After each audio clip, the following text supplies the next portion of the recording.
पुनर्जन्म में विश्वास है? बहुत ज़्यादा, बहुत ज़्यादा। बताइए कुछ पुनर्जन्म को लेकर। मैंने अभी कहीं किसी को बताया थोड़े दिन पहले, और जब ये मेरे को समझ में आया तभी मैं इस पे बोलना शुरू किया मैंने। हम्म। मुझे ना रोहित जी बचपन से एम्बुलेंस का सायरन सुन के घबराहट होती थी। अच्छा। और मतलब अगर अभी आप यहाँ, एक दो बार ऐसा हुआ है कि लोगों के फ़ोन में रहता हम्म। है ना, किसी एक इंसान के साथ वो लगा देते हैं कि वो इम्पोर्टेंट है, तो या जो भी कारण से एम्बुलेंस का सायरन सुन के ना मैं ब्लैंक हो जाता हूँ। मैं अभी क्या बोलता रहूँगा और अभी एम्बुलेंस का आवाज़ आएगा ना तो मैं बहुत अनकंफर्टेबल हो जाऊँगा थोड़ी देर के लिए।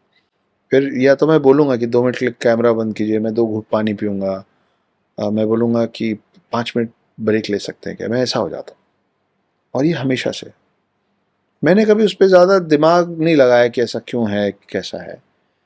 और अभी थोड़े दिन पहले मैं किसी ऐसी जगह पे बैठा हुआ था जहाँ एक पंडित जी आके बैठ गए थे, और मैं पंडितों को आमतौर पे अपना हाथ, अपना माथा ये सब दिखाना नहीं पसंद करता हूँ।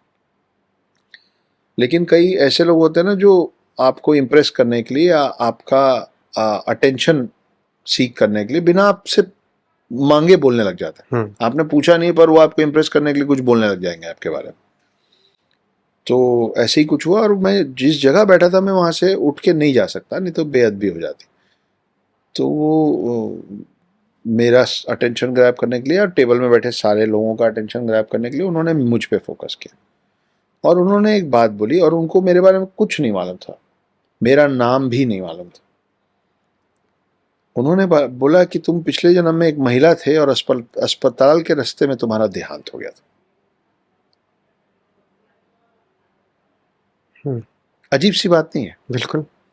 तो मैं वो सुना तब मैं फिर से मैं इस सोच में पड़ गया कि मेरे को एम्बुलेंस की आवाज़ से घबराहट बचपन से। सायरन की आवाज़ें और भी होती हैं, पुलिस की सायरन होती है, फायर ब्रिगेड का सायरन होता है, मेरे को कोई फ़र्क नहीं पड़ता। उस एक सायरन से मेरा दिल बैठ जाता है। फिर शांति देवी का तो बहुत बड़ा किस्सा है ही, शायद आपको पता हो। हम्म। हमारे श्री महात्मा गांधी, श्री मोहनदास करमचंद गांधी, उन्होंने एक कमेटी बैठाई थी इस महिला पे शोध करने के लिए जिसका नाम था शांति देवी।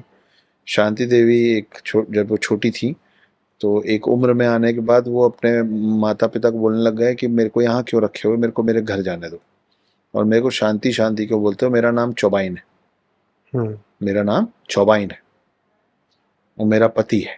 छोटी सी बच्ची बोल रही है, मेरा पति है, उसका नाम केदारनाथ है, उसका कपड़े का दुकान है, मेरे को उनके पास, मेरे 2 बच्चे हैं, मेरे को उनके पास जाना है।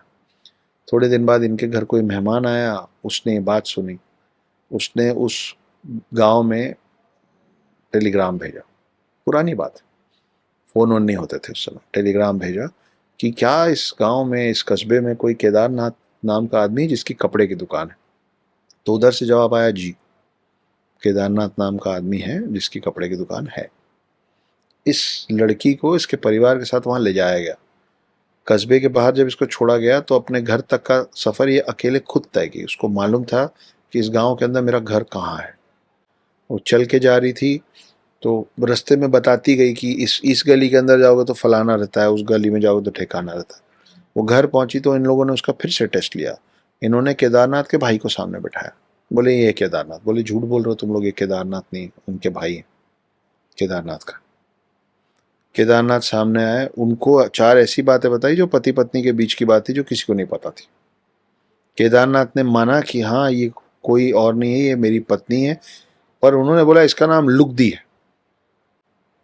तो बोले पर ये अपना नाम चौबाइन चौबाइन बताती है। तो केदारनाथ ने बोला जी, क्योंकि मेरा पूरा नाम केदारनाथ चौबे है, हम्म। और इसलिए आसपास वाले सब इनको चौबाइन बोलते चौबाइन थे। थे। वो अपने दोनों बच्चों से मिली, रोने लग गई मिल के कि इतने बड़े बड़े हो गए तुम लोग, तुमको बड़ा होते तो मैं देख ही नहीं पाई। फिर वो घर के कोने में गई और बोली वहाँ पे फला फला जगह पे मैंने पैसे छुपाए थे।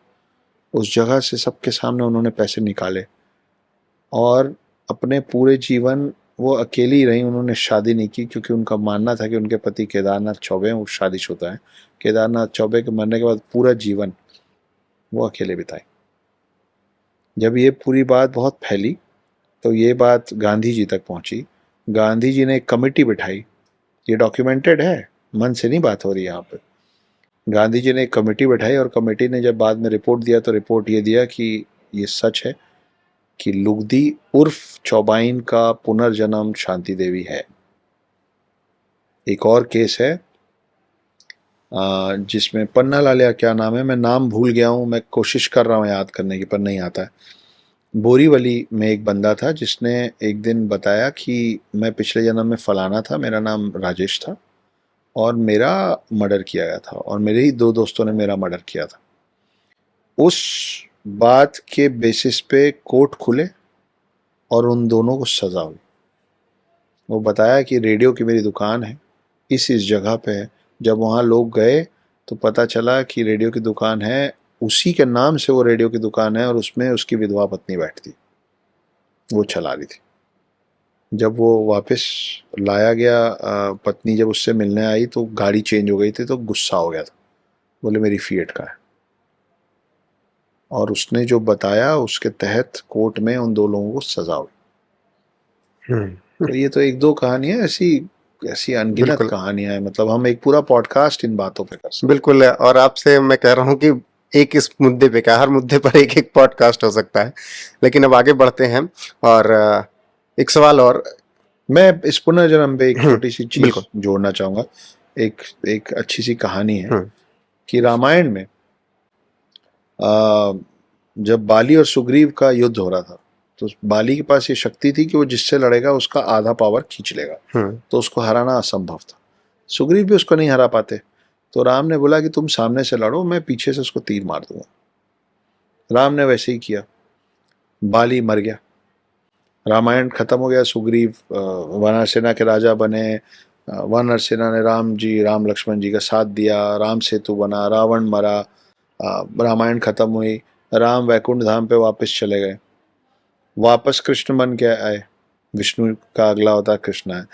पूरी महाभारत हुई, कृष्ण ने अपना पूरा किरदार निभाया, अपना पूरा काम किया। उसके बाद कृष्ण जब 125 साल के हो गए थे और उनके चेहरे पे एक भी झुर्री नहीं थी, वो दिखते बिल्कुल वैसे ही थे, एक पेड़ के नीचे बैठ के बांसुरी बजा रहे थे, और तभी कहीं से एक तीर आया और उनकी एड़ी में लग गया। पीछे से तीर चलाने वाला दौड़ के आया, वो एक आदिवासी था, उसको दिखा मैंने कृष्ण को तीर मार दिया और अब कृष्ण अपना अपना प्राण छोड़ रहे हैं। सोचिए, कृष्ण एड़ी में लगे एक तीर की वजह से, क्योंकि भाई किसी तरीके से तो शरीर छोड़ना है, तो उस एड़ी में लगे उस तीर की वजह से कृष्ण अपने प्राण छोड़ रहे हैं। और उस आदिवासी को लग रहा है कि मैंने कितना बड़ा पाप कर दिया, मैंने कृष्ण को मार दिया। तो कृष्ण उनको बताते हैं कि तुम पे कोई पाप नहीं चढ़ा है, ये मैं पुनः पिछले जन्म में मैं राम था और तुम बाली थे, ये वही तीर तुम मुझको लौटा रहे हो जो तीर पिछले जन्म में मैंने तुम पे चलाया था।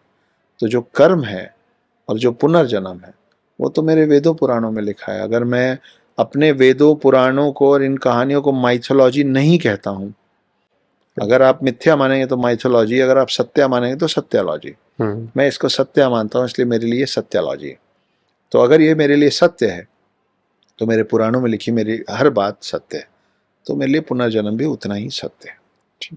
रामायण एक ही है, अलग अलग बहुत सारे वर्जन्स हैं, बहुत सारे वर्जन्स, पर हम या इस देश में जो सबसे ज्यादा लोग जिस रामायण को मानते हैं वो वही रामायण है जो आप और मैं पढ़ते हैं या सुनते हैं।